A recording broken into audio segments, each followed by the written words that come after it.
Bueno, chicos, a ver, según lo que ya me había planteado hace unos días, lo que nos queda hoy, o lo que habría que trabajar hoy, al menos comentar algunas cosas, tiene que ver con el Foucault que nos aparece en la unidad 3. Hola, José.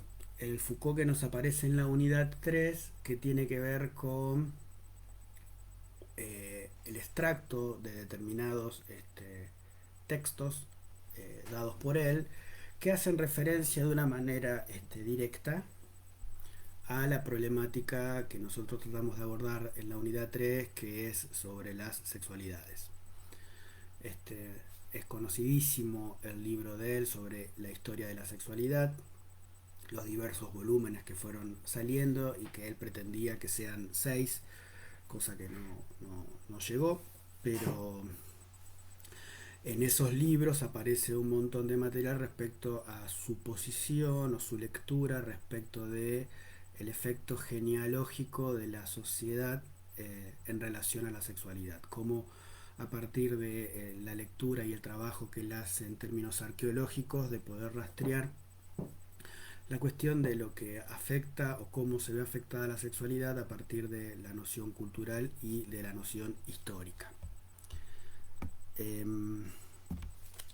Los que no me conocen pueden ir escribiendo, ya me van a conocer, ir escribiendo las preguntas, ahí vamos después leyendo y comentando, no hay ningún inconveniente, pero era un poco la idea de plantear en esta unidad esta vuelta que da Foucault para entender, por un lado, en términos generales, cuál es el planteo que él hace respecto de este tema tan importante que es la sexualidad en general, y a su vez el efecto que ha tenido la lectura de Foucault o el trabajo de Foucault en lo contemporáneo, en el hoy, respecto de su posición o su política respecto a las sexualidades.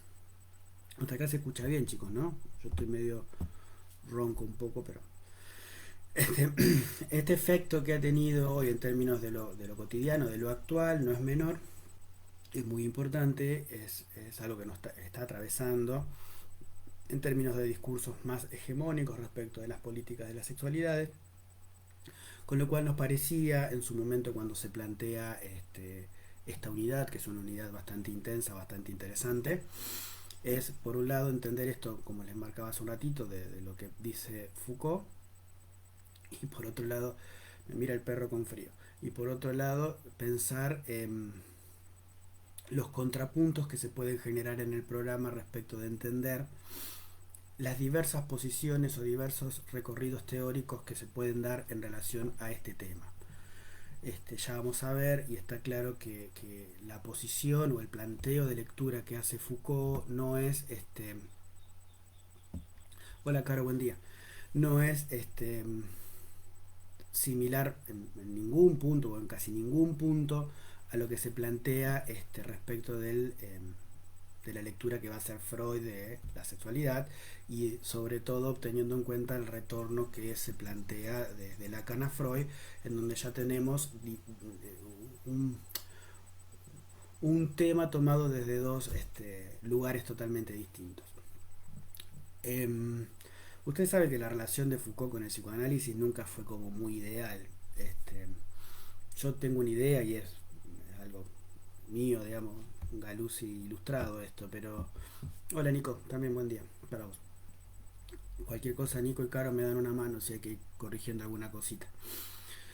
Les decía que la relación de Foucault con el movimiento psicoanalítico nunca fue como muy ideal. Él es uno de los filósofos, historiadores, que no tenía un apego tan cercano al psicoanálisis como por ejemplo si lo fue Deleuze, si lo fue Guattari, si lo fue Derrida, en donde tomaban en cuenta muchas veces para criticarlo, pero tenían muy presente el movimiento psicoanalítico y sobre todo lo que estaba ocurriendo ahí un poquito antes o más o menos contemporáneos con ellos respecto al movimiento de psicoanalítico lacaniano y la revolución que el psicoanálisis lacaniano lleva en términos de pensarlo más que una práctica clínica a un elemento de sistema de pensamiento, ¿no? Entonces, cuando Lacan hace esta apertura de pensar el psicoanálisis un poco más ubicado en términos estructurales, digamos, un poco teniendo en cuenta la salida del consultorio, por así decirlo, y pensarlo más en términos de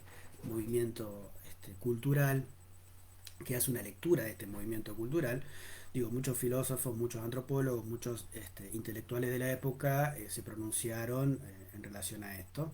Y Foucault en este sentido tuvo siempre una distancia bastante pronunciada. Nosotros ya lo trabajamos en la unidad 2 respecto del retorno, en términos de poder pensar esto de con el simbolismo o los signos que aparecen en términos de la lectura, de la interpretación a partir de la historia, y esto que decía hace un ratito del retorno, pero cuando vemos en sí el texto del retorno, en lo que significa la posición de un autor, la interlocución clave ahí no es Lacan, sino es la idea de Barthes en relación a justamente la muerte del autor. Digamos, había un debate que a él no le importaba tanto, que es el que tenía que ver con pensar el retorno que hacía Lacan a Freud, por más que ahí lo ubique a Freud como uno de los autores de discursividad. Es decir, Foucault en algún punto a Freud le da algo de lugar, no para ser condescendiente, pero el psicoanálisis lacaniano no tanto. Cosa que el psicoanálisis lacaniano siempre tuvo como cierta atracción por lo que plantea Foucault, es algo que es llamativo, pues como que es más presente el discurso Foucaultiano en el psicoanálisis lacaniano, bueno, al menos en algunos sectores, que dentro de los filósofos de, que siguen la línea de Foucault, pensar el psicoanálisis, o sea, como que no es tan recíproca esa relación, ¿no? Y si uno rastrea cuestiones, qué sé yo, que están muy instaladas en la práctica cotidiana del psicoanálisis, no sé, el otro día estaba pensando algo que había buscado hace bastante, ¿no? Porque si uno ve cuando se refiere al análisis o al psicoanálisis, se habla de dispositivo analítico, ¿no? En este caso, si uno piensa el término o el significante dispositivo, en la obra de Lacan no aparece, ¿no? Entonces uno dice, ¿cómo puede ser que haya algo tan metido dentro del discurso de la comunidad psicoanalítica y que no sea un significante que sea incluido de manera directa por Lacan o en su momento por Freud? En realidad, si uno busca el que agrega o el que inserta sin quererlo al término dispositivo para pensarlo desde el psicoanálisis, es Foucault mismo, y es en una entrevista que le hacen algunos seguidores de Lacan cuando salió una de las Ornicar en el año 77. Ornicar era una publicación de los del campo freudiano, digamos, de la escuela freudiana de París, en donde en alguna, a la luz de la publicación de la historia de la sexualidad, este, algunos discípulos de Lacan van y lo entrevistan, y él ahí en alguna de las preguntas, una de las primeras preguntas, define lo que es un dispositivo en términos de una respuesta que le hace a uno de los seguidores de Lacan. No, él en algún punto muestra que un dispositivo tiene que ver con la comprensión de discursos, que tiene que ver con algo heterogéneo, que apunta a cierta cuestión de pensar las instituciones y las instalaciones en términos de la reglamentación y las leyes. Es un dispositivo que en sí lo que marca es una red. Él termina diciendo que estos elementos discursivos o no existen como un juego y que apuntan a un cambio de posición. Por otro lado, el dispositivo entiende cierta formación en términos históricos que responde a la urgencia. Bueno, da una serie de características de lo que es un dispositivo Foucault, que en definitiva después fue tomado por la comunidad psicoanalítica sin referenciarlo tampoco. Digamos, la influencia, yo creo, de lo que dice Foucault la tenemos muy presente por ahí y quizá no es tan recíproco del otro lado. Cosa que no es mala, no es buena, es un comentario al margen. Respecto de los textos de Foucault de la unidad 3, bueno, ahí un datito que también es importante, no se tratan de escritos, siguen la misma línea de los textos de la unidad 2, que eran conferencias. En realidad lo de Freud, Nietzsche, Marx era una presentación en una mesa redonda, estos de acá también, con lo cual son textos interesantes, ¿no? Porque no soportan la complejidad de los escritos de Foucault. Yo le preguntaba a los chicos y a las chicas que van conmigo al práctico, bueno, ellos han visto algo en relación a la cuestión de hegemonía, la genealogía, bueno, algunos textos han visto en la Facu de Foucault, de sus escritos, que soportan una complejidad bastante densa, ¿no? Estos son textos bastante amenos en términos de lo que implica su lectura y su comprensión, ya que no soportan esa cosa tan imbrincada que tienen los escritos de Foucault, como también sucede con los escritos de Lacan. Una cosa es leer un escrito y otra cosa es uno de los seminarios, o inclusive algo que lo que soportan las conferencias que él mismo da. No sé si ustedes han leído algo, yo sé que Vivi lo había anunciado ya el miércoles pasado, si pudieron ver los textos de Foucault, en todo caso me van comentando. Hasta ahora creo que vamos tranqui, no hay ninguna cosa muy rara de las que les haya dicho. Avísenme si los leyeron. Yo tengo acá los textos, las fotocopias, para, si bien como les decía, no tiene una complejidad muy fuerte, para hacerlo más puntual, concreto y directo en relación al recorrido que él va haciendo sin hacer ningún rodeo, me parece que por ahí está bueno tenerlo en cuenta. El primer punto, hay una conferencia que él da, en realidad también es una participación en la mesa redonda, en una mesa redonda que tiene por título Sexualidad y Poder. Sexualidad y Poder es una conferencia que él dio en julio de 1978 en Tokio, en la Universidad de Tokio, justamente a raíz de la publicación de algunos de sus trabajos escritos, justamente el de la historia de la sexualidad. Pasa mucho, acá hay un comentario, pasa mucho esto de que cuando hay traducciones de un libro a otro idioma se haga una presentación, y en este caso Foucault es invitado a esta Universidad de Tokio a disertar sobre justamente lo que fue la publicación o la edición de la historia de la sexualidad en ese idioma, ¿no? Entonces, después de agradecer la participación, la invitación, él marca algo que es nodal, interesante para poder pensar el inicio de su tarea, y es como la historia de la sexualidad en sí tiene un punto clave, digo, algo que a él le llama la atención, a Foucault le llama la atención, un punto clave, un punto histórico en el comienzo, desde que como que el comienzo de la historia de la sexualidad se da en el siglo XIX, a final del siglo XIX, ¿no? Ahí hay algo de cierto punto de capitoneo que marca el inicio, o al menos lo que uno cree sería el inicio de la sexualidad o la historia de la sexualidad, algo que él le llama la atención y pone ahí, no sin una crítica, pone ahí como alguien fundante de esto, del cierto corrimiento, la cierta posibilidad de hablar un poco más de la sexualidad, a Freud, ¿no? Porque en algún punto Freud se ubica en este inicio con este descubrimiento, esto de lo que él marca como, como un punto de fascinación dentro de la comunidad médica, psiquiátrica, de formación general, que es justamente la fascinación que tuvo Freud por el fenómeno de la histeria. Les abro un paréntesis, ¿no? Cada vez que traten de ir viendo esto de Foucault, más allá de lo que vemos en el programa, que en los teóricos y en los prácticos se van a ir destacando los puntos de tensión, es importante que traten de ir cruzando ustedes las ideas, porque nosotros no pretendemos acá que ustedes después sean ni de una cosa ni adhieran a ninguna otra, sino la idea, siempre fue la idea y siempre va a ser la idea, es tratar de mostrar algo de la pluralidad de voces respecto de este tema. Y entonces ahí ustedes después podrán ver qué es lo que más les parece pertinente para poder opinar respecto del tema de la sexualidad, que es un tema sumamente importante, ¿no?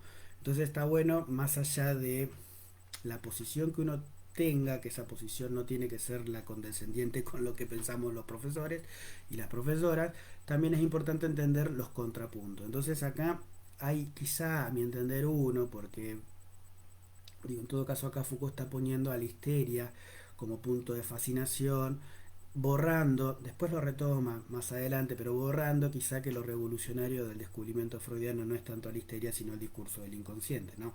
Fíjense cómo hay una posición de lectura de Foucault también respecto al psicoanálisis que no es quizás la que hacemos desde el psicoanálisis. No es quizás, no es, no tiene nada que ver en todo caso. Pero entonces aparece en el siglo XIX, a final del siglo XIX, la histeria como un fenómeno de fascinación, y es Freud en donde accede o descubre o se arrima a esta posibilidad de pensarla como algo que está marcando una cuestión interesante. Esta cuestión interesante es que justamente lo que hace la histeria o lo que plantea la histeria es un desconocimiento respecto a lo que sería la sexualidad. Hay algo de lo que Foucault dice síndrome histérico, ¿no? Eso también es una cosa que llama la atención desde el discurso del psicoanálisis, porque nunca hablamos de síndrome, pero bueno, Foucault plantea esto de cierto síndrome histérico que en algún punto muestra cómo hay algún fragmento de la historia, de su pasado, o algo inclusive más grande que un fragmento, que, que es olvidado, es desconocido por parte de este sujeto histérico. En este punto de anclaje donde vemos cómo surge esta idea de que en sí este desconocimiento de esta parte de la historia tiene correlato, tiene correlación con algo del deseo en términos de la sexualidad, el término sexual. Entonces ya ahí plantea que en este fenómeno histérico, en sí lo que corre Freud con este velo de romper estas fascinaciones, que había algo de lo que no se estaba pudiendo decir y que se puede empezar a decir que tiene que ver con este fenómeno de desconocimiento de este deseo sexual. Llevamos 20 minutos, yo tengo que hablar varias cosas, voy a ver si acelero un poquito. Cualquier cosa me van preguntando, ¿estamos? Espero que no se estén aburriendo, porque Foucault también tiene su complejidad y hace medio denso. Este punto de partida, este punto de partida en términos de pensar este desconocimiento, obviamente que es lo que lleva a cierto análisis y cierta investigación soportada por los descubrimientos de Freud, y que en definitiva tiene como una doble consecuencia, tiene como una doble caracterización. Por un lado, el soporte que ya les decía hace un ratito, del desconocimiento en relación a su propio deseo sexual, desconocimiento que atraviesa a todo ser humano respecto al conocimiento de su sexualidad o de sus deseos sexuales. Y por otro lado, como una especie de fenómeno inverso, contrapunto bastante fuerte. Y es lo que Foucault dimensiona con el título de sobresaber. O sea, por un lado tenemos el desconocimiento y por otro lado aparece como efecto de esto una relación a acumulación de saber que se multiplica, que cede, que es intensivo, que es intenso respecto de esta sexualidad, digamos.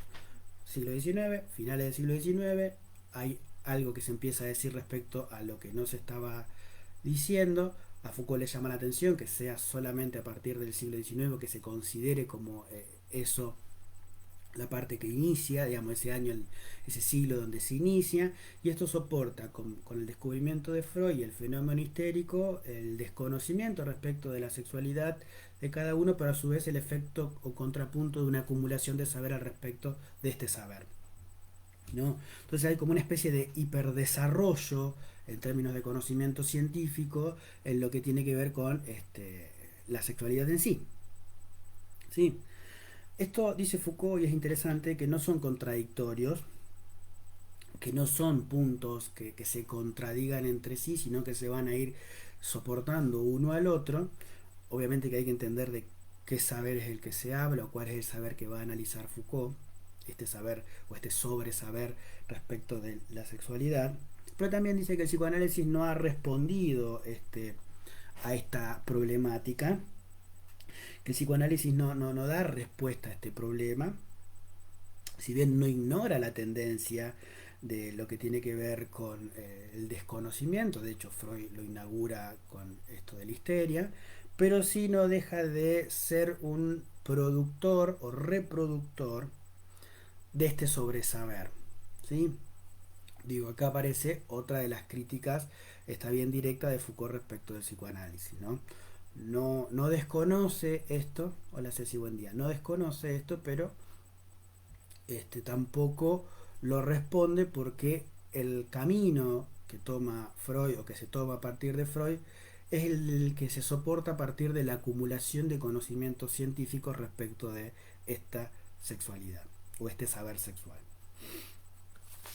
Perfecto, hasta acá todo tranquilo, todo bien. ¿Cómo aborda este saber el psicoanálisis? A partir de dos vías. A partir de dos vías claras y concretas, dice Foucault. Una, la que tiene que ver con el recorrido de las teorías infantiles, como el psicoanálisis ve que dentro de las teorías infantiles aparece esto de la sexualidad, más allá de la diferencia entre niño, niña, etcétera. Y por otro lado, una segunda pata que tiene el psicoanálisis es el análisis exhaustivo que hace de los mitos occidentales, que acá aparece otro punto o otro contrapunto de lo que marca Foucault. Recuerda que es una conferencia que está dando en Tokio, ¿sí? No la estaba dando en otro lado, ¿no? Digo, porque el contexto también hace que se defina a qué apunta o qué se estaba diciendo. O los chicos que me ven en el práctico saben que me muevo a cada rato. Estoy tratando de no moverme para estar a la altura de las circunstancias, pero no me sale.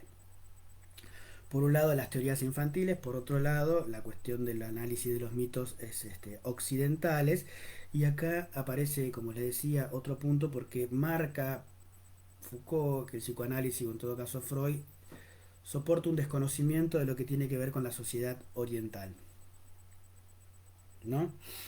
Proyectar o pensar una historia de la sexualidad soporta esta perspectiva de estas sociedades en función a este desconocimiento por parte del sujeto del propio deseo, sino que también, además, dice Foucault, se nos hace necesario hacer un análisis, es decir, a ver, lo repito más claro, no es que solamente alcanza con ir a esto de la sexualidad infantil y de lo de los mitos para hablar de lo que no se dice, o sea, de esto del desconocimiento que se planteaba hace un ratito respecto de la sexualidad, sino que a su vez implica un análisis importante de lo que son los movimientos culturales y subculturales.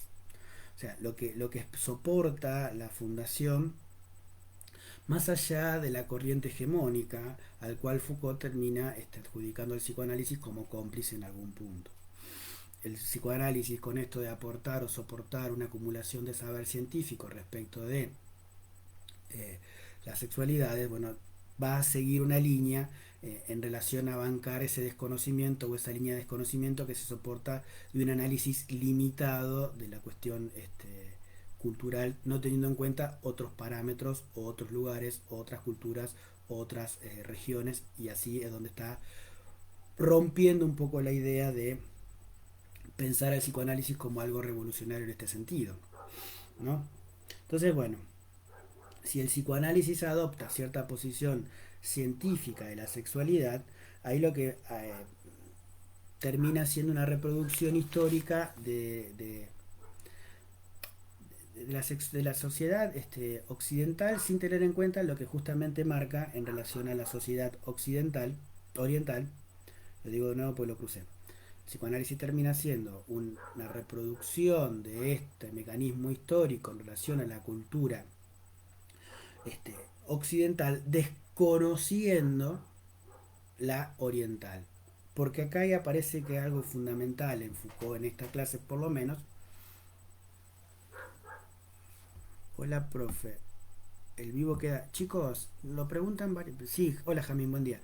Los vivos quedan en los grupos, ¿no? No digamos, cada profe que hace un vivo o que tiene este mecanismo de trabajo, algunos no lo hacen, pero los vivos quedan en los grupos el tiempo que sea necesario. Eso no se preocupen. Los teóricos que vivían allá dio y los que vayamos a dar van a quedar en este grupo. Después cada práctico, o al menos en el mío y en el de Vivi sé que también, los videos que se van haciendo quedan para que su consulta pueda ser en el momento que lo requieran.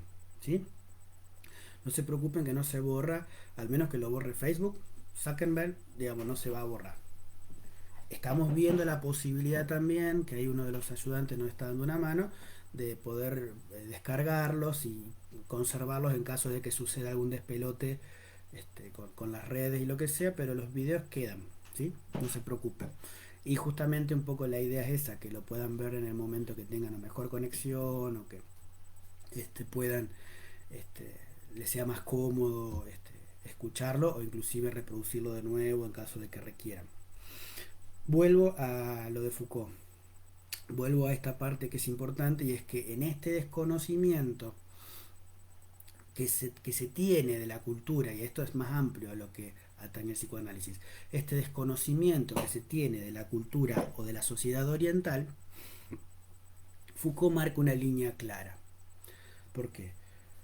Porque dice que no se busca solamente una ciencia en la cultura oriental, sino todo lo contrario. Lo que tiene o lo que soporta la cultura oriental es un arte. Y es un arte de producir a través de la relación sexual o a través de los órganos sexuales la cuestión vinculada o ligada al placer, ¿no? Entonces, acá no es una cuestión de ciencia que venga a acumular saber para responder a algo en función de la potencia o en función de el desconocimiento que ya se tenía al respecto, sino es procurar algo que va más del lado del placer y que tiene que ver con este arte erótico con el cual Foucault posiciona a la cultura oriental. Él dice claramente, en Occidente no tenemos un arte erótico. Dicho de otra forma, no se aprende a hacer el amor, ni a darse placer, ni a producir placer a los demás. No aprendemos a maximizar, a intensificar más nuestros propios placeres a través de los placeres de otros. No, hay algo de este mecanismo de saber acumulado que no se pregunta por la cuestión de placentera en términos de lo que implica este arte o lo que soporta este arte erótico. Hasta acá yo creo que vamos tranquilo, sin inconvenientes. Hay algo que es interesante también que marca Foucault, a ver si hay alguna consulta. ¿Se va entendiendo? Díganme, avísenme. Por ahí si no lo leyeron, después cuando lo vean, recuerden que está en los foros, el foro de comunidades para dejar las consultas. Muchos respondemos en el foro, muchos otros las toman y son respondidas en los prácticos o en los teóricos también, así que utilicen ese medio. Ha bajado el uso de la comunidad por parte de los alumnos y es algo que tiene que volver a ser importante en su día a día. Teníamos esto de que Freud aparece a finales del siglo XIX con esta característica, pero lo que dice Foucault, que hay como tres tiempos, ¿no? Lo de Freud es lo último, es como lo que llega al final de estos tres tiempos. Recuerdan que decíamos al principio esto de que le llamaba la atención a Foucault cómo se pone finales del siglo XIX como un punto nodal, clave de inicio a esto de la historia de la sexualidad. Pero Foucault nos muestra que en realidad hay tiempos anteriores a este de Freud. Tenemos un primer momento, que es el de la antigua Grecia. Uy, tosí en el brazo, tosí en el brazo. Perdón, perdón. Ahí lo corregí. La antigua Grecia o Roma, en donde había una cierta sexualidad libre, ¿no? Había cierta relación a este arte no erótico, pero ligada, limitada solamente a determinado sector. Cuando hagan el análisis de los mitos o de la antigua Grecia o Roma, van a ver cómo había una división de clases, seguramente ya lo saben, y en esa división de clases, digo, hay algo de que a determinadas clases le corresponden algunas cosas y a determinadas otras no. Digamos, como que hay una diferencia clave en esto. Entonces esto del arte erótico, de cierto arte erótico que ya había en Roma y en Grecia, bueno, estaba limitado, había, pero estaba limitado a cierto sector.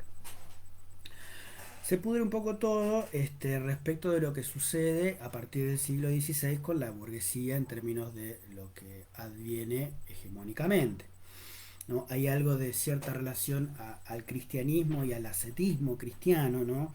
Esto de lo que no se dice, que soporta o conlleva un fuerte rechazo desde el cristianismo hacia la sexualidad. ¿no? Este sería el segundo momento. Primer momento, Grecia, Roma. Segundo momento, siglo XVI, burguesía cristiana, hegemónica, dominante, en términos económicos y en términos de poder, ¿no?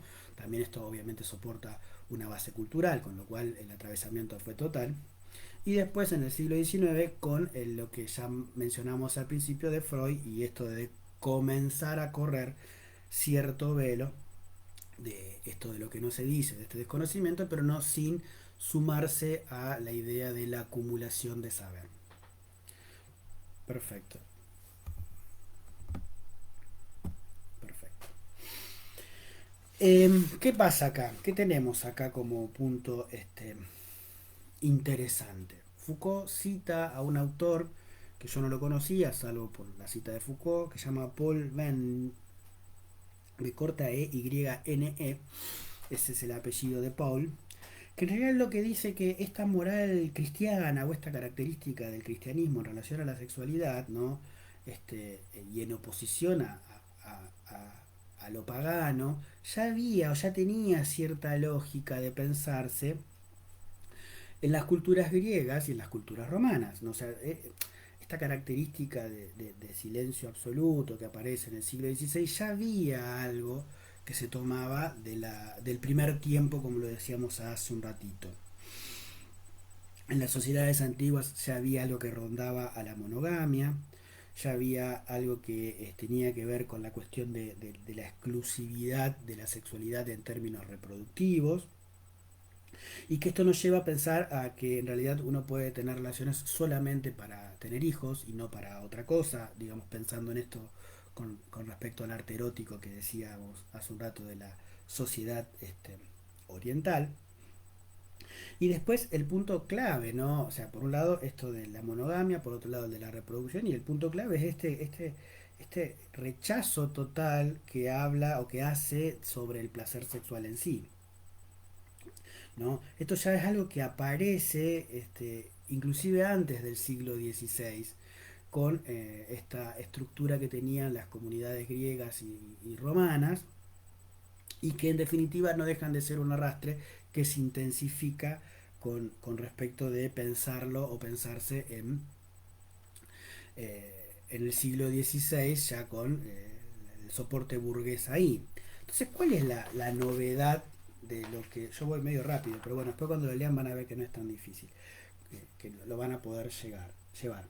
¿Cuál es la novedad en todo esto, no? En todo caso, lo que hace el cristianismo o esta moral cristiana es jugar un papel importantísimo, pero ¿de qué manera? Y acá viene el punto clave en lo que son las teorías de Foucault, y es cómo la moral cristiana burguesa del siglo XVI, los que incluye son nuevas técnicas para manipular o manejar este tema de la sexualidad. En definitiva, después vamos a ver que lo que se refiere a técnicas en términos de lo que plantea Foucault es soportar los mecanismos de poder y los mecanismos de control, ¿no?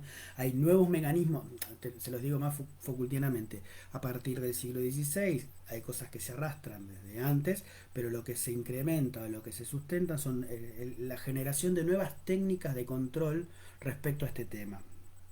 Hay nuevos mecanismos que vienen o que sirven para justamente poder solidificar esto de la monogamia, del rechazo de la sexualidad y la reproducción con fines y la relación sexual solamente con fines reproductivos. Y es justamente lo que Foucault destaca con el nombre de pastoral.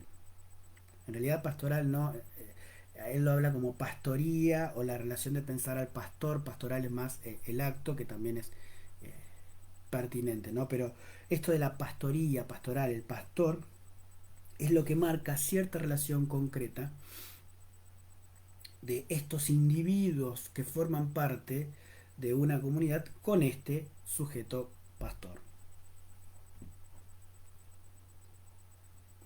En definitiva, ¿qué es lo que muestra la nueva técnica de mecanismo de control y poder?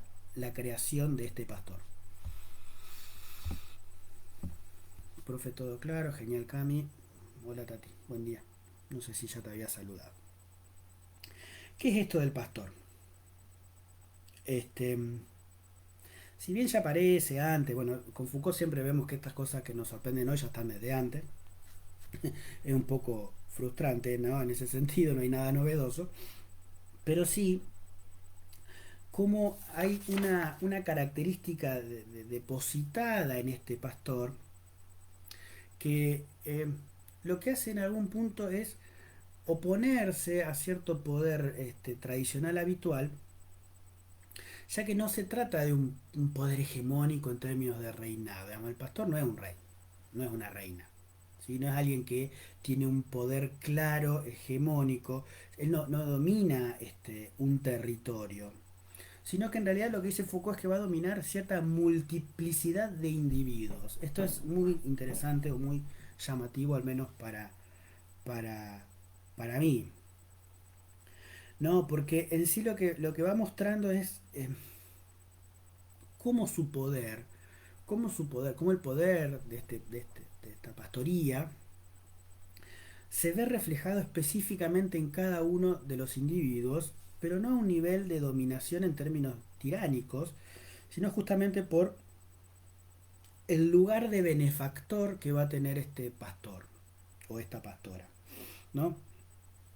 Le leo un pedacito acá. En mi texto es la página 22, no sé la numeración de los que le mandamos. El poder pastoral es, por lo tanto, un poder que asegura al mismo tiempo la subsistencia de los individuos y la del grupo, a diferencia del poder tradicional que se manifiesta esencialmente por el triunfo de sus sometidos. No es un poder triunfante, es un poder benefactor. O sea, acá no se trata de que el pastor viene y los somete a nivel de fuerza o nivel militar, sino que en realidad por ser benefactor es que el individuo, los individuos que conforman una comunidad le responden a nivel de una figura hegemónica. ¿Por qué? Porque en sí lo que hace el pastor, o lo que termina determinando el laburo del pastor, es cierta aceptación al sacrificio por el bien de sus ovejas, ¿no? Entonces, en esto de que es un poder benefactor y la posibilidad de que dé su vida por el cuidado de su rebaño, digo, hace que el individuo deposite ahí algo que no es menor. El poder pastoral es un poder individualista. El buen pastor es capaz de velar por cada individuo en particular, o sea, por cada individuo en particular. Digo, en las sociedades hegemónicas, en términos las antiguas, ¿no? En las monarquías y en todo eso que se venía pensando antes, no aparece eso. Digamos, hay una casta de amos, hay una casta de esclavos y no hay una relación de que el esclavo o la oveja en este caso, el rebaño, de manera individual sepa que hay un pastor que está velando por mí, ¿no? Entonces es como que cada uno tiene una relación íntima con este pastor más allá de la clase, o ahí veo las preguntas, Damián, de la clase que sea. Justamente ¿por qué? Porque lo que hace el pastor es asegurar que este rebaño se salve, ¿no? Entonces, en términos de salvación, en términos de lo que sería la salvación o posición religiosa, bueno, a partir de esas relaciones que uno deposita o la gente deposita este lugar de poder en relación a este pastor. Pastor que viene a cristalizar esta idea de estos tres modelos de lo que ya habíamos visto en la antigüedad, el de la monogamia, el de la sexualidad con fines reproductivos y el rechazo total del placer sexual.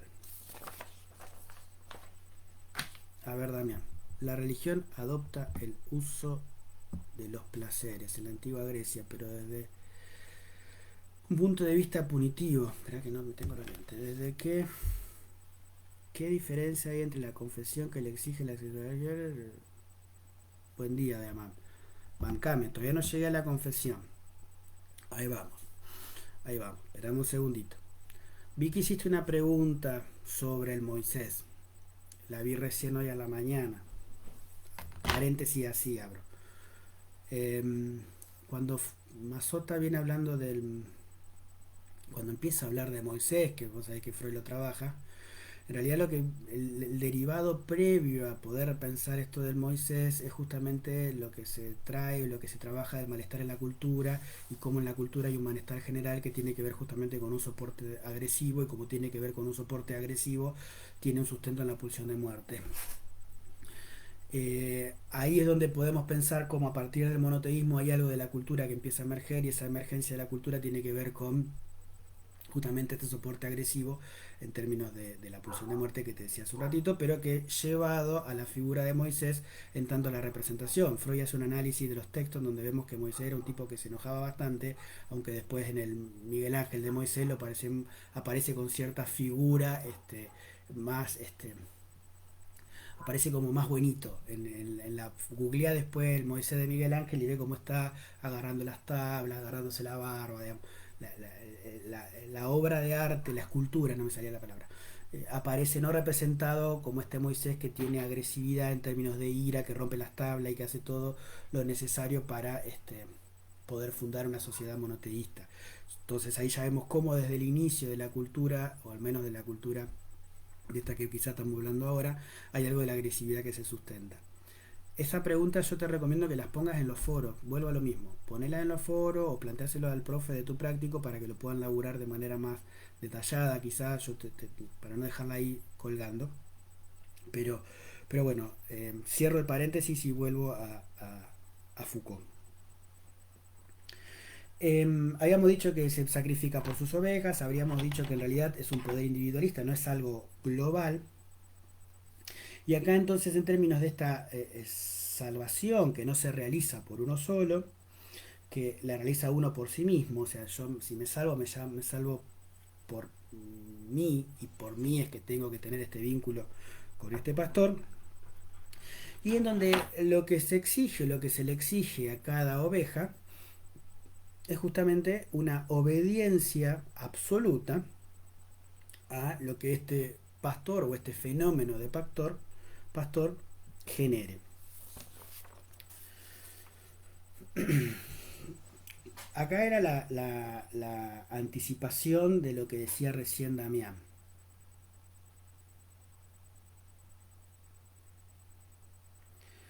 Eh, Primer pregunta de la que estaba haciendo Damián. Por lo que vemos con Foucault, no aparece en Grecia una cuestión punitiva respecto de los placeres sexuales, pero sí limitada a un grupo determinado. Por eso vemos que desde Grecia tenemos la cuestión de lo que deriva, por un lado, a este arte erótico que se recupera en Occidente, pero por otro lado, esto que se cristaliza en el siglo XVI. En términos punitivos, justamente ¿por qué? Porque hay algo de la sexualidad que atenta con la cuestión individual y eso que atenta con la cuestión individual rechaza absolutamente la posibilidad de la salvación, ¿no? Entonces ahí es donde aparece lo punitivo, que en realidad más que punitivo es punitivo, pero lo que se labura o lo que se genera en términos de relación a la religión o el término pastoral es la culpa.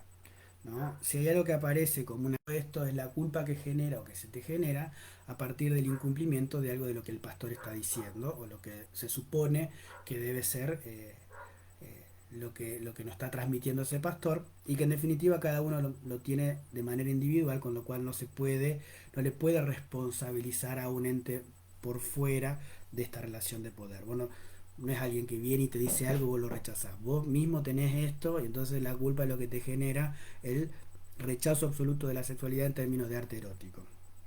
Vos mencionás esto de la confesión.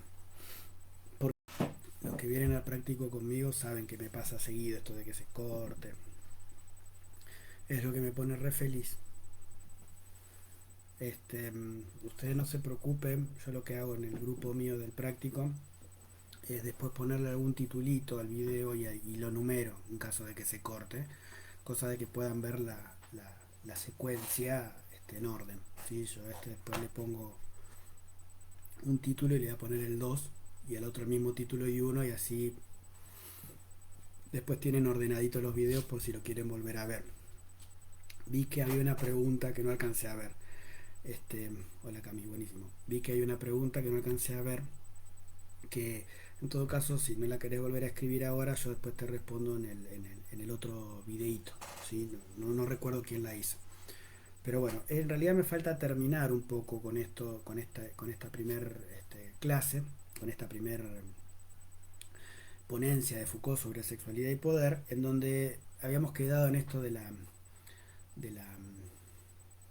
confesión, de este examen de conciencia, en algún punto nodal y clave para pensar respecto de este,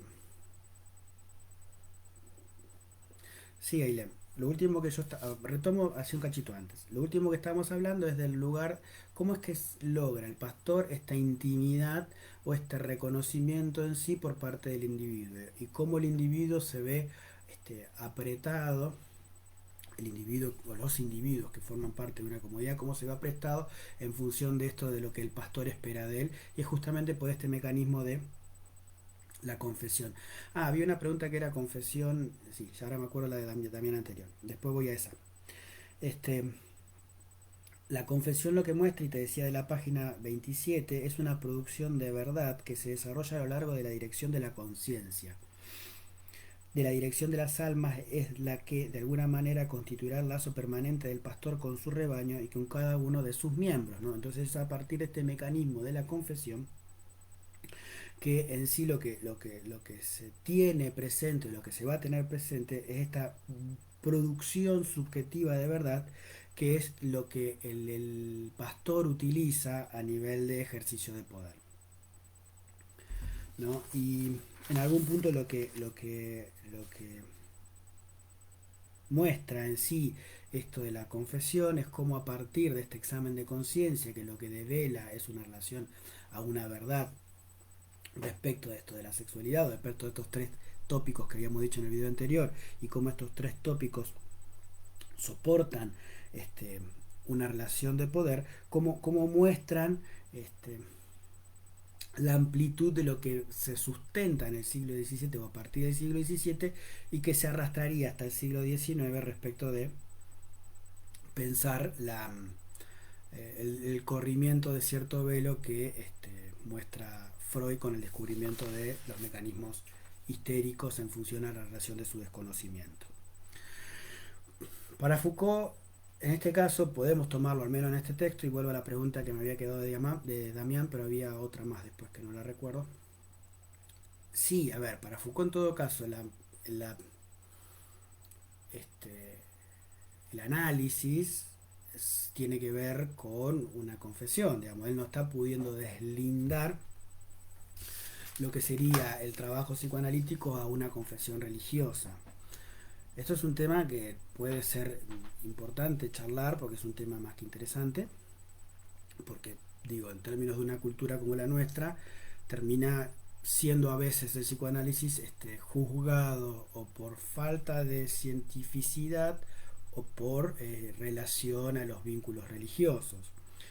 Ahora, si uno ve con Freud lo que se indica o lo que Freud indica respecto del soporte transferencial, concepto fundamental para el ejercicio del psicoanálisis, vemos que nada tiene que ver con la confesión religiosa.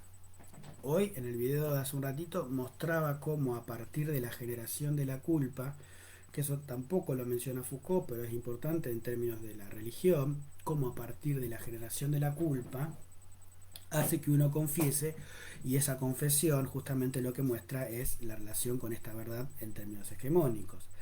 Ahora bien, el psicoanálisis, en términos transferenciales, uno lo que hace es asociar libremente, y en esa asociación libremente, la dirección de esa asociación libremente es en algún punto al que soporta o a la que soporta un sujeto supuesto al saber, que es la posición del psicoanalista. Si el psicoanalista o la psicoanalista soporta un sujeto supuesto al saber, hay una relación del saber o al saber, pero no deja de ser supuesto, que es algo distinto a la pastoral o al lugar del pastor. El pastor sabe, no se supone que sabe. Sabe porque está en cada uno de nosotros, y sabe porque pues está en cada uno de nosotros, sabe que cada uno de nosotros tiene que saber qué hacer para poder salvarse. ¿no? El psicoanalista, la psicoanalista tiene un sujeto supuesto al saber, con lo cual lo que termina apareciendo en términos de psicoanálisis o de práctica psicoanalítica, mediante el sustento analítico de la atención flotante, obviamente, es justamente un corrimiento de ese saber, porque el que sabe no es el pastor, no es el psicoanalista, es el analizante. Recordá los textos de las conferencias cuando Freud muestra con esto de Ana O, como los mismos pacientes, las mismas pacientes histéricas le van diciendo a Freud que se calle y lo deje hablar. ¿Qué es eso? Nadie podría pensar en términos confesionales esta lógica de que alguien que se confiese le diga al que lo está confesando: callate, vos no sabes nada, no me des la penitencia en función de esta verdad que te estoy admitiendo, porque ahí ya hay una lógica totalmente distinta en esto de el efecto transferencial. Si el saber se corre, si el saber se cambia de posición, porque el que soporta el saber es es el analizante o la analizante, ahí hay una relación totalmente distinta y corre el eje de la asociación libre de la cuestión confesional. ¿Sí? Digo, cuando uno ve, y te tomo textos de los que estuvimos hablando para no traerte bibliografía que no es la que estamos trabajando, si uno ve con la verdad en estado naciente cuando trabajamos, eh, ¿se escucha bien, chicos? Acá me está diciendo que no se escucha, ¿no? Avísenme si se escucha o se ve bien. Si uno ve esto de la verdad de estado naciente respecto a lo de el Menón, bueno, ahí hay una relación a esta verdad que nace en función de esto reprimido en términos inconscientes. Ahora, también Foucault, en una de las respuestas, dice cómo él piensa. Después de esta mesa redonda le hacen unas preguntas, ¿no? Y en una es bastante interesante por cómo él entiende, cómo Foucault entiende al inconsciente. Página 33 los tengo yo. Dice, pero lo que me sorprendió fue que estos analistas consideran siempre que el poder tenía como función y como misión decir no, prohibir, impedir, trazar un límite, y por lo tanto el poder tenía como principal efecto una serie de fenómenos exclusivos, de histerización, de oblitarización, de ocultación, de olvido. El inconsciente se constituye, los psicoanalistas dirán que voy demasiado rápido, a partir de una relación de poder. Es decir, Foucault también está pensando el inconsciente en términos de poder. No digo con esto del corrimiento. Si uno ve Freud, ve Lacan, no adhiere a esta idea, pero bueno, está esta característica. E inclusive yo me acordaba cuando Vivi me dijo de esto, de hablar de este tema, ¿no? Porque si uno ve Lacan, por ejemplo, Lacan en el seminario 10 dice, o sea, volviendo a esto del arte erótico, o lo que implica el soporte de arte erótico ubicado solamente en la cultura oriental. Lacan en el seminario de la angustia, al principio, él define el psicoanálisis como una práctica de erotología, ¿no? En algún punto eso también es interesante, y Lacan, el seminario 10, el de la angustia, que dice esto de la erotología, tenía 9-10 años antes de esta conferencia. ¿No? ¿Cómo hay un discurso psicoanalítico que en realidad lo que apunta es una erotología, una erótica, que tiene que ver justamente con lo que se dice en función de la sexualidad, pero no en relación a pensar, o sea, el psicoanálisis no te enseña a tener relación sexual o a cómo durar más. Si en todo caso pone en palabras algo de ese límite que se pone en la sexualidad en relación a lo real. Digamos, por eso te digo, hay cuestiones que son contrapuntos importantes a tener en cuenta. Por lo pronto ya estamos viendo qué es lo que implica o qué es lo que soporta lo que nos va planteando Foucault. Acelero el paso porque tenía que hablar de muchas cosas y no voy a llegar. La segunda conferencia es del año 81, se llama Sexualidad y Soledad. En esta Sexualidad y Soledad, ¿qué más preguntas? Sí, se escucha perfecto. Grande, chicos, perfecto. Damián, espero haberte respondido la pregunta. La otra conferencia se llama Sexualidad y Soledad y es del 81. Y es lo que nos trae ahí, lo que nos trae al principio es un examen que hace, esto me parece interesante, ¿no? un examen que hace un psiquiatra francés que se llama Leuret, que en 1840 hace un tratado sobre la locura, ¿no? Y un tratado, no cualquier tratado sobre la locura, sino un tratado moral sobre la locura, ¿no? Entonces, él lo que termina diciendo, se lo leo, yo tengo en la página 37, Leo se cortó, no, el Nico. En la página 37 dice, Loret hace entrar al señor a las duchas y le hace contar detalladamente su delirio, a lo que Loret le dice, pero esto no es más que locura. Va a prometer no creerlo más. Fíjense, o sea, hay un loquito que lo meten en un baño, el loquito cuenta el delirio, el señor A cuenta el delirio, entonces este psiquiatra le dice, pero eso es un delirio, reconoceme que no, que es un delirio. El paciente duda, después promete, eso no basta, replica el médico. El paciente le promete que sí, que no va a delirar más, como si uno pudiera hacerlo. Ya me ha hecho usted este tipo de promesas y me ha mentido. Entonces le mete un chorro de agua. Dice, abre entonces el grifo de agua fría por encima de la cabeza del paciente y el paciente empieza a reconocer, sí, sí, estoy loco, grita el paciente. El chorro de agua se interrumpe, el interrogatorio continúa. Sí, reconozco que estoy loco, repite el paciente, pero no lo reconozco más porque usted me fuerza a ello. Entonces, nuevamente un chorro de agua fría. Está bien, estoy loco, estoy loco. Y todo esto no es más que locura. Es interesante acá como vemos, como muestra Foucault, que se puede obtener de alguien que sufre una confesión tal, ¿no? Alguien que padezca una enfermedad mental, se puede obtener cierta confesión, que es muy clave o muy claro en estas terapias, en estas torturas tradicionales, pero que en definitiva lo que muestra Foucault acá, que en algún punto es indiferente lo que piensa este psiquiatra de lo que le está diciendo el paciente. O sea, que haya un reconocimiento al discurso de este paciente en función de lo que está diciendo y que al psiquiatra no le importa. En realidad lo que le importa al psiquiatra es que el paciente reconozca que no está, que está loco y que está delirando.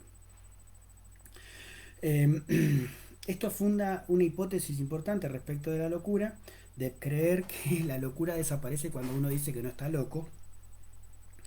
Y es interesante porque ahí ya hay cierto reconocimiento a la verdad. Uno llega a la verdad de que no está loco, declarando que no está loco, cuando sabemos que esto no es así. Y esto en realidad lo que muestra que este psiquiatra no estaba escuchando, no le importaba lo que este paciente estaba diciendo. Entonces acá lo que dice Foucault, y eso también se lo voy a leer, nos hallamos ante lo inverso del acto del lenguaje performativo. Saben que performativo es una palabra que en respecto a la sexualidad está muy metida. La afirmación deconstruye al sujeto de que habla en realidad de que la misma afirmación se ha vuelto verdadera, ¿no? En términos de performación, lo que implica es que uno está actuando lo que está diciendo en ese momento, ¿no? Hay cierta cuestión de enunciación en términos de lo que se está realizando y cómo eso significa. Es decir, si alguien se enuncia de determinada manera, significa que está haciendo de esa determinada manera. En todo caso, acá lo que muestra Foucault es que la coerción de que está exigiendo este médico con este paciente y que hace que este paciente reconozca una verdad que no es la verdad que en realidad ese paciente tiene, porque en realidad es una verdad forzada de lo que el médico quiere escuchar, hay algo en términos de contrapunto de la performación o de lo performativo. Si uno tiene en cuenta lo que son las legislaciones nuevas a lo que respecta a la identidad de género en este país, está claramente definida en función de lo performativo, y esto performativo implica de que cómo uno se enuncia o cómo uno se define es lo que uno es. ¿Sí? En todo caso, cada uno de ustedes puede ir a un registro civil y decir, mira, yo soy esto, aquello otro, y en función de eso se define la sexualidad de cada uno, ¿no? El hecho de enunciarlo performativamente ya marca o determina qué es lo que uno es. Foucault, ¿qué hace? Hace un análisis estructural, genealógico, mejor dicho, no estructural, de lo que sucede a partir de la Segunda Guerra Mundial en Europa. En la Segunda Guerra Mundial tenemos como contrapunto importante lo que son los saberes filosóficos que ligan al sujeto y al significante. Y ahí lo que tenemos como punto relevante son las lecturas de Husserl, que tiene que ver con la lógica existencial, y todos los tratados de Descartes, los tratados cartesianos, que lo que llevan es a pensar una lógica en términos existencialistas de este sujeto. Esto nos lleva a pensar dos vías a partir de este descubrimiento, de esto que sucede después de la Segunda Guerra Mundial. Pensamos en dos vías, una que tiene que ver con el sistema de significación o como semiología respecto de lo que se marca o lo que se marca, que tiene que ver un punto de vista positivista y lógico, y una segunda vía que es la que tiene que ver con la antropología, la lingüística y el psicoanálisis en términos de la rúbrica estructuralista. Acá donde Foucault toma distancia. Él dice que no es un filósofo analítico y tampoco es un estructuralista. Él no hace esas cosas. Él dice que no es ni uno ni el otro, aunque podamos rastrear de las dos en momentos de la obra de Foucault. Pero él acá está diciendo que no, y qué es lo que hace en términos de proyecto general, es tener dos aproximaciones. Primero abordar el sujeto eh, en términos generales, en términos de construcción teórica moderna, y para eso siempre va al siglo XVII, siglo XVIII, lo vimos en el artículo anterior, y pensar cómo a partir de lo que sucedió en esos siglos hay teorías sobre este sujeto como un ser que habla, y por otro lado ver qué mecanismos son los mecanismos institucionales que ha tenido sobre este sujeto tomado como objeto a partir de los asilos, las prisiones, y etcétera, y etcétera, y etcétera. Foucault nos muestra, perdón que acelere, pero no voy a llegar, Vivi, no te enojes, cómo hay ciertas técnicas de dominación a las cuales destaca y que van a determinar esta cultura de estos sujetos, de estos individuos, mejor dicho, que tienen que ver con técnicas de producción, técnicas de comunicación o significación y técnicas de dominación. Pero acá hay una técnica que para él es novedosísima, que dice que él se dio cuenta trabajando, y que son las que permiten a los individuos efectuar por sí mismos determinados números de operaciones sobre su cuerpo y su alma, su pensamiento y sus conductas, y es lo que Foucault define como técnicas de sí. Las técnicas de sí no son ni técnicas de dominación en términos hegemónicos, ni términos de significación y comunicación, ni técnicas de producción, son técnicas que cada uno tiene, que hace que en sí soporte la relación de poder de manera íntima. Si uno quiere ver esto de la genealogía respecto de lo que son estas técnicas de sí, obviamente que acá otra vez vamos a la cuestión de la verdad, la cuestión de poder pensar qué es lo que se ilumina o cómo se ilumina esta verdad para analizar estas técnicas de sí, y estas técnicas de sí lo que soportan como vía a acceso a esta verdad es, volvemos a hablar de la confesión. En la actualidad, ¿qué es la verdad? Como deber en nuestra sociedad cristiana, el cristianismo, como el mundo sabe, es una confesión. Esto significa al cristiano pertenecer a un tipo muy particular de religiones, las que imponen. ¿Pasa? Perdón. Vale. Las que imponen, las que se imponen, las que practican, las que son obligatorias en relación a la verdad. Esto muestra cómo dentro de sí mismo, en el interior de cada uno, hay algo del reconocimiento y que posibilita dar testimonio de ese reconocimiento de sí y que lleva a pensar estas técnicas de sí.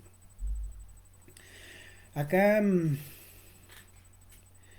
es cuando Foucault muestra algo interesante, ¿no? Y es como hay cierta relación a esta técnica de sí y este acceso a la verdad vía confesión, eh, pensado primero desde lo que adviene, lo que se adquiere en relación a los libros, la fe, los dogmas, pero a su vez la necesidad del cristiano de dar a luz esta necesidad de reconocimiento de verdad o esta técnica de sí, que es algo común y claro en las conductas de, de, me distraje, de Occidente. Me confundo Occidente con Oriente. ¿Por qué? Porque en esta conducta occidental hay algo de la moral que lleva, la moral cristiana que soporta el acto de confesión, como un elemento de descubrimiento, reconocimiento de sí, y que en definitiva, si uno lo piensa con el texto anterior, esta posibilidad de que cada uno íntimamente tenga el mecanismo de control respecto de la lógica de la pastoría. Esta moral, acá hay una analogía muy interesante que hace Foucault, porque esta moral, él habla de un texto de un tal Richard Sennett, pone como punto de partida, la,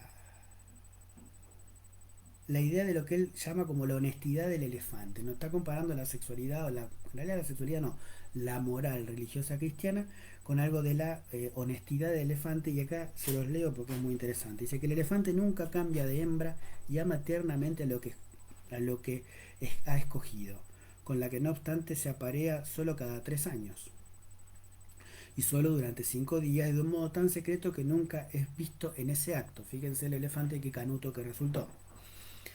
Pues bien se le ve, sin embargo, el sexto día, en el que antes de cualquier otra cosa va derecho al río, se lava todo el cuerpo sin querer en modo alguno volver a la manada sin estar antes purificado.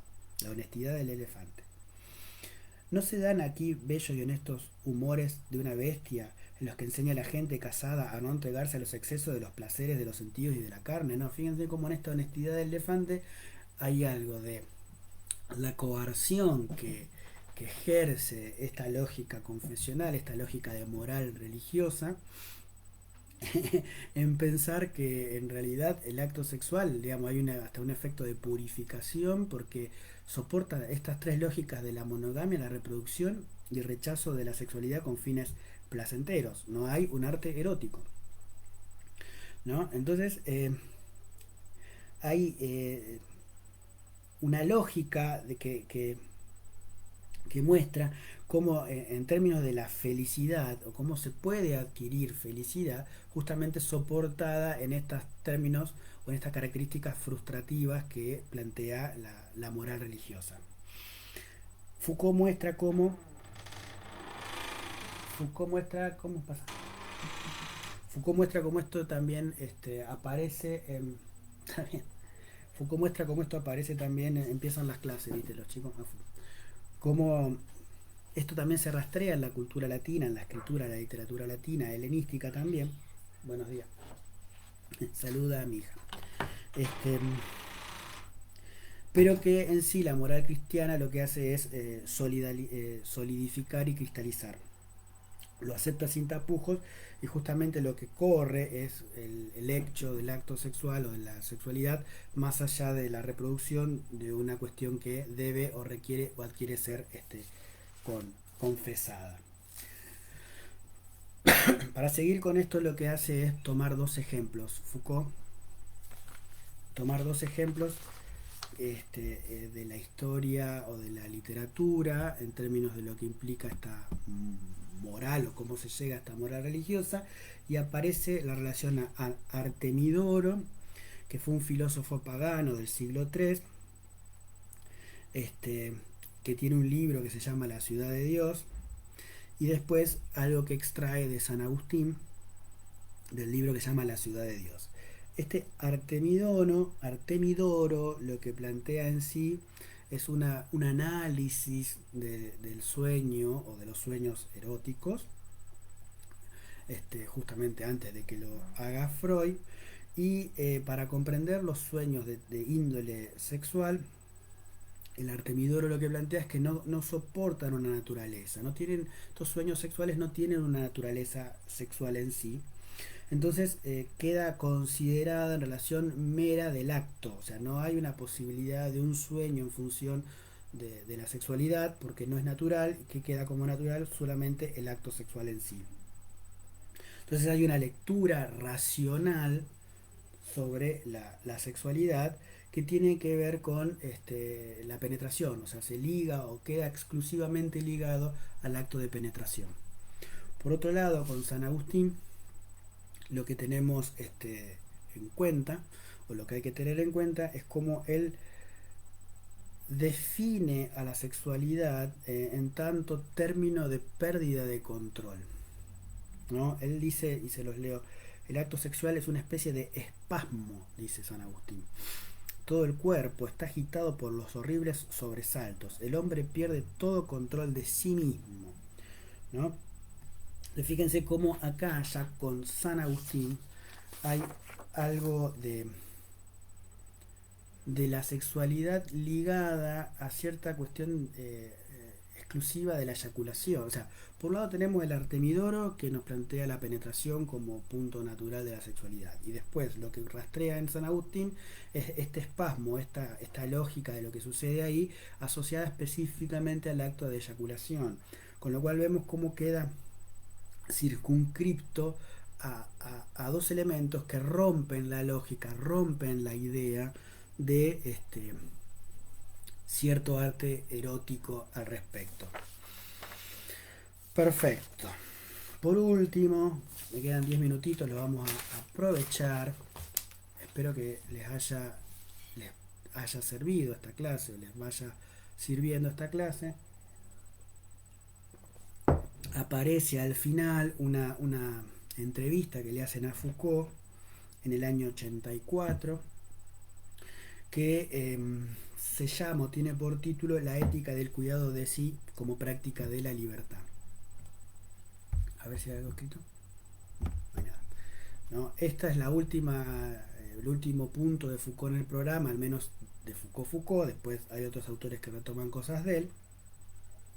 Pero en realidad lo que una conferencia, es una entrevista, como toda entrevista es más amena, como le decía al principio, en donde en realidad se le pregunta al principio qué es lo que él intentó hacer en el curso del año 81-82, planteado sobre lo que es la hermenéutica del sujeto. Y él lo que nos muestra acá es que lo que intenta hacer es mostrar cómo el saber está ligado en relación a la verdad, cómo hay algo del ser humano que soporta esta vinculación del saber y cómo este entra en juego asociado a la verdad, y cómo esta asociación a la verdad lo que tiene como contrapunto es justamente la lógica de los mecanismos de control o los mecanismos de poder. Otro paréntesis, ya le abrí como 29 hoy, digo, volviendo al psicoanálisis, el psicoanálisis queda ligado a la ciencia de la sexualidad en función de aportar o acumular saber al respecto, bien característico de la sociedad occidental. En todo caso, el psicoanálisis plantea o queda ligado a una reproducción de estos mecanismos de poder. Más allá de que el inconsciente Foucault lo considere creado en relación de poder, bueno, en todo caso, el saber que tiene el psicoanálisis al respecto lo que hace es plantearlo como un mecanismo de control también. Cierro el paréntesis número 27. En esta conferencia entonces lo que empieza a desplegar Foucault, en recuerdo a las preguntas, es esto de cómo, bueno, este sujeto accede o tiene acceso a esta verdad a partir de ciertas prácticas coercitivas, cómo a partir de la relación de poder se da un acceso no a la verdad, y por eso es donde toma la psiquiatría o el servicio penitenciario para entender estas prácticas de sí. Y cómo Foucault, para entender esta lógica hoy que se reproduce en el poder psiquiátrico o en el poder penitenciario, accede genealógicamente o haciendo una arqueología de saber respecto a los escritos anteriores, y por eso siempre va a las cuestiones de la antigüedad.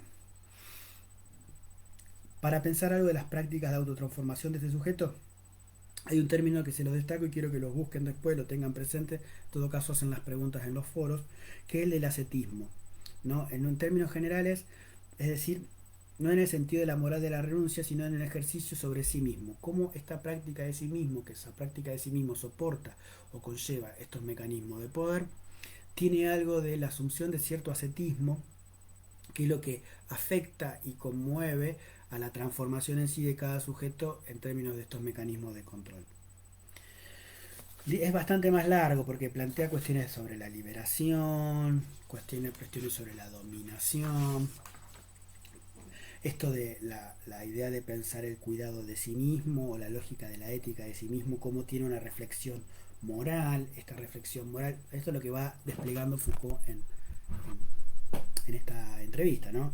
Esta reflexión moral es lo que hace el acceso a la verdad, conecten con los textos anteriores, ¿no?